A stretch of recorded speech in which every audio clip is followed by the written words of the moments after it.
Kyrie Irving has a $36.5 million player option. Woj reported that the Nets want Irving on a shorter deal, whether it's the player option for 1 year or a new 2-year deal. We now welcome in ESPN senior NBA insider Adrian Wojnarowski. So, Woj, breaking it all down for us here now, what's the latest on Kyrie's future with the Nets and his timeline to make a decision?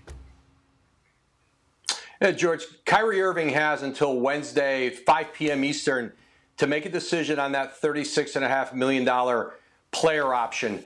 After, if he opts out of it, he can work with the Nets on trying to find a sign-and trade elsewhere, or he could opt out and sign into cap space somewhere, which would likely be, if he did that Laker $6 million exception. But listen, that would cost him over $30 million just on his player option, and he could opt into Brooklyn. But if he opts into that deal, then, essentially he could still be traded, but just as an expiring contract. There's no sign and trade. And right now I'm told around the league that outside of the Lakers, who certainly have interest in Kyrie Irving, there are no sign and trade candidates lining up. Now with a sign and trade, you got to commit to at least 3 years on an extension.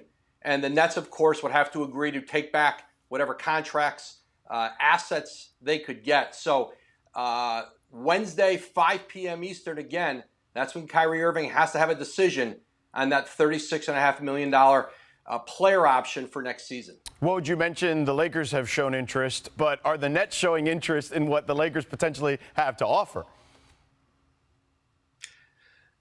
No. And listen, they can't negotiate a sign and trade until once free agency starts. And so, but if you're Brooklyn, you look at what LA has to offer or what they'd like to offer.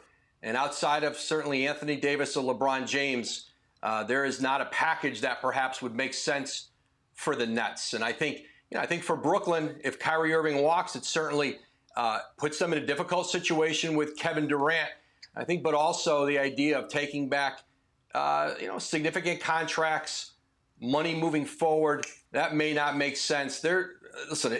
I think for Brooklyn, if Kyrie Irving is going to get to the Lakers, he's probably going to have to opt out of that deal and sign at what right now is a $6 million taxpayer mid-level exception.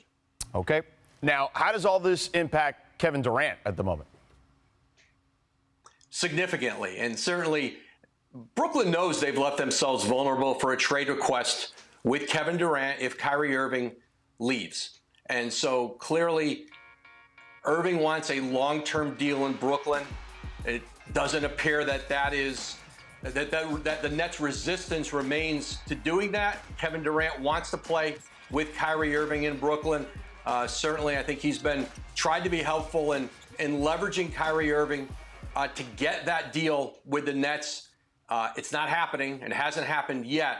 And so certainly there are a lot of teams in the league lining up if Kevin Durant becomes on the trade market, if he asks out of Brooklyn. He's got 4 years left on his contract, which means if you trade for him, you have him.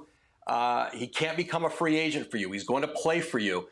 And there may have, if he does end up on a trade market, George, there's probably never been a player quite his stature, certainly at the top of his game, who would be available to teams out there. You look at trades like Paul George in Oklahoma City to the Clippers, Anthony Davis to the Lakers. You would imagine that those would be starting points if you're the Nets when you look at the kind of assets that you would want back for Kevin Durant.